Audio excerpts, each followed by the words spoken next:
Hello there, Qckslvrslash, and today we have a game courtesy of Seveah driving the Tier 7 version of the Kiev from the previous patch before 0.62 hit. Now, the old Kiev I absolutely loved. I haven't been able to try it out in its new form, but it's a good ship, and at Tier 7 especially, it could lay the damage down, so I can hope that carries through, and I will be looking at the new Russian destroyers now that I'm home and have a little time to play them again. Now, the big thing that I liked about the Kiev was if you got a cruiser to inside 10k, you could swap to AP, and if he was side on, absolutely eat him apart. So what I would do is hide behind an island, just time it, and I'd come out, all 6 guns, just broadside on, because they're not expecting it, and you can get 4 or 5 volleys off before the cruiser can even get guns onto you, and by then, a lot of times, they're dead. And this really is an amazing stealth ambush ship. Not just because of its guns, also because Russian torpedoes. Shorter range, very fast, very high damage. You know, that's how they played. So if you could get into that torp range, most times things can't dodge them.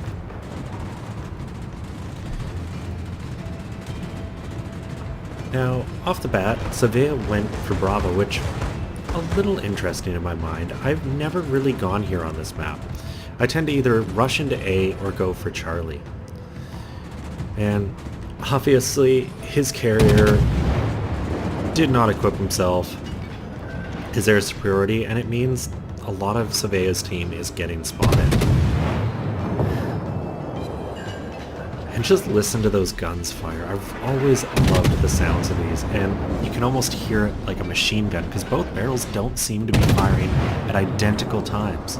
So you can hear that bum bum bum bum, which, once again, just sounds really cool. So the good news here is the DDs all going to Bravo looks to have paid off. They're about to have the cap. Seveah's had the chance to take some long-range shots at things.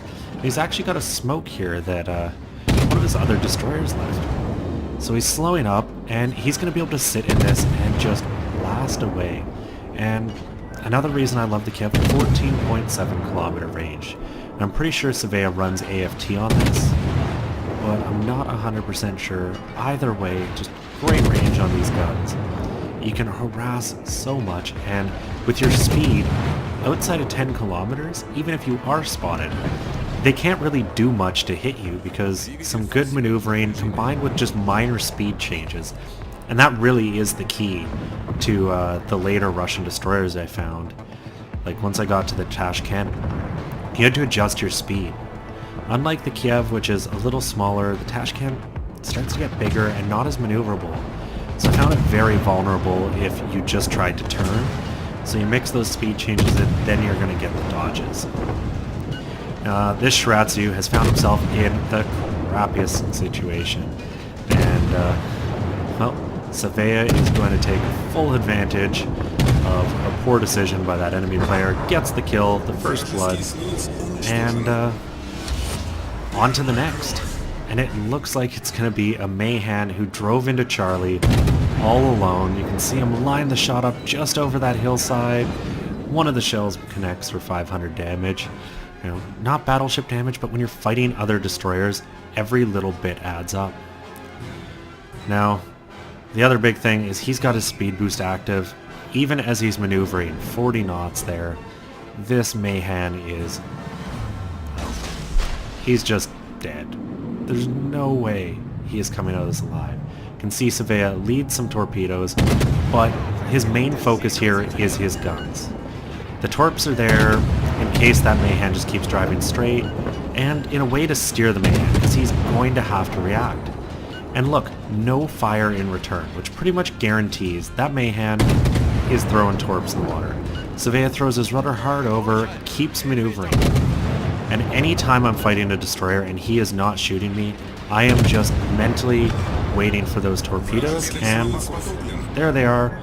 But because Seveah closed in a weave, that throws the lead indicator back and forth wildly, making it pretty much impossible to guess where he's gonna be, so you end up guessing.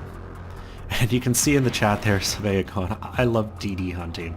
And in these Russians, it is a blast.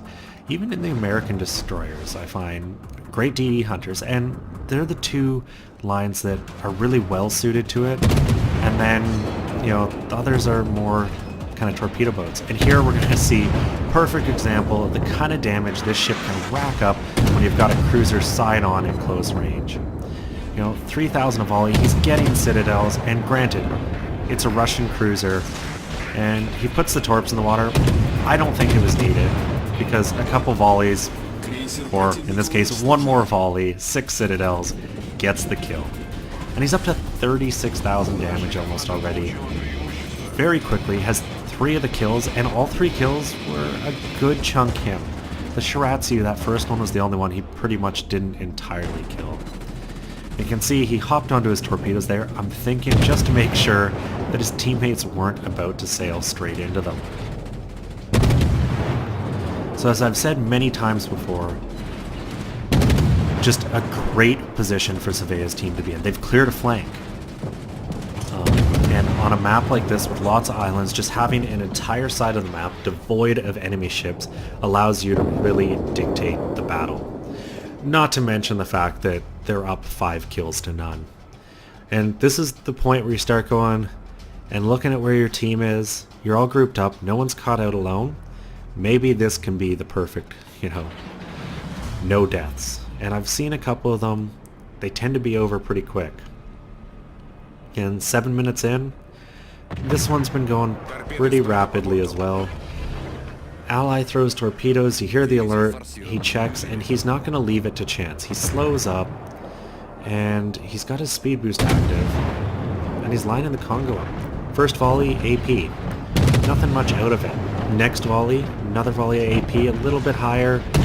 Still most of them bounce. It's not until he's going to have that Congo side on that the AP's really going to come into its own. And he's starting to get there, and finally you see the damage starting to count. 1,500 in that volley. And you'll notice, once again, he's not aiming at the waterline. I brought this up the other day in the cruiser video.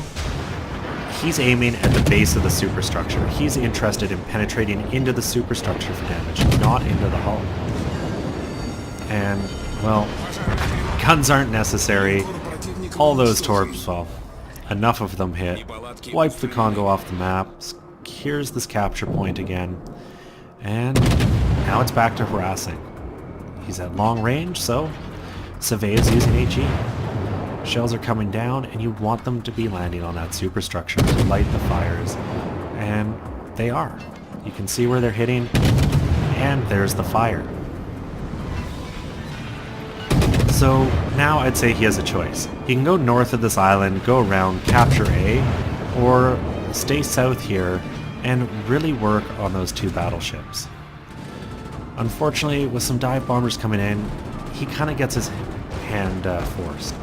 You don't want to be trying to engage a ship and deal with dodging dive bombers who aren't dropping on him, apparently. And momentarily, the enemy's carrier gets spotted, so now you know what he's going to do. He's going to go through Alpha, come out somewhere in these islands, and probably point blank that CV. Get rid of the spotting. You know, a ton more damage. He's already got 4 kills. Getting that carrier will secure the Kraken, and you know, in some situations I'd say getting this cap would secure the game, but honestly I can't see any way that Seveah's team is losing this game unless they just start to evaporate because they're idiots and sail in one by one. So the only thing I would have done differently here, I would have gotten into the cap. But on the other hand, getting the cap gives you less time to kill things. 600 point difference, it's okay, and once again, swaps to AP. He's in close range, side on, AP is the shell to use, and he even gets an over-penetration there. It's going to take him a bit to figure out where that citadel is and where exactly to aim, but either way, still getting some great damage, about 1,000 a volley, and eventually he's going to find that kind of sweet spot, and there it is, gets the citadel, 3,800 damage. And once you found it, you just keep shooting the same place. You can see momentarily he considers his torpedoes. I think he accidentally swapped AP there for a second. Hard to say, but definitely want it once you're behind. I just know sometimes when I'm trying to swap from guns to torps, I hit one rather than two. And look at the work that HE is doing. He's aiming once again a little higher, hitting all that support structure under the flight deck, getting the fires, and getting the damage.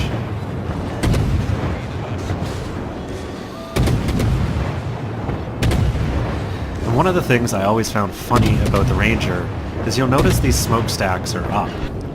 In flight launching mode, they actually are on pivots to fold out, and there's those little squares that drop down to make the deck flat. And I would really have liked to have seen the carriers built that way. And no surprise he picks up the Kraken against a carrier. I mean, the carrier can't do anything. He's got dive bombers, but you know, they're not going to work. And it looks like he launched them in time, probably just pre-targeted Seveah, so they might come around here. Drop, he hits his speed boost, and, well, it was an auto drop. Not good enough. And now Seveah can just sail away. But with the enemy team in the situation they are, and Seveah as far away as he is, he's not going to have a huge opportunity to get a ton more damage unless things start to go wrong. But the game ends. And I'm definitely a little sad to see the Kiev be moved, because at tier 7 it was a beast. 428,000, 4,800 experience, a Kraken first blood, almost 105,000 damage that Seveah managed in the old version of this ship. And he pretty much showed exactly how to do it. Aggressive and correct ammo choices mixed with the odd dash of torpedoes, and you're just going to rip things apart. It's what the Kiev did. And it's one of the ships I held on to, so fortunately, you know, I'll be able to try out the new one and its replacement, and I'll let you know what I think. But I think it'll take me a little while before I figure out how to have a game like that. 5 kills, 2,175 base experience, top of the team, and in a game that goes that quickly, that is a really impressive score. You know, the hardest thing with a quick win can be to get your own experience. And in a destroyer, fortunately, you have the speed to do that, get into the mix, and really mess things up. And, you know, the Ranger, you know, that was the easy kill. But the Fiji, the Congo, the 2 destroyers, getting them wiped out as quickly as he did is both an testament to his skill, but also how strong a ship this is. So well done. And as a reward, Seveah got to take home 371,000 credits, 4,800 XP, and 5 times that amount for his commander. Anyways, thank you, Seveah, very much for sending this one in. If you enjoyed it, please consider giving this game a thumbs up or subscribing to the channel. I'm about to announce the giveaway because I've passed through 1,000 subscribers. And as always, I'm Qckslvrslash, and I'll have another one for you guys later.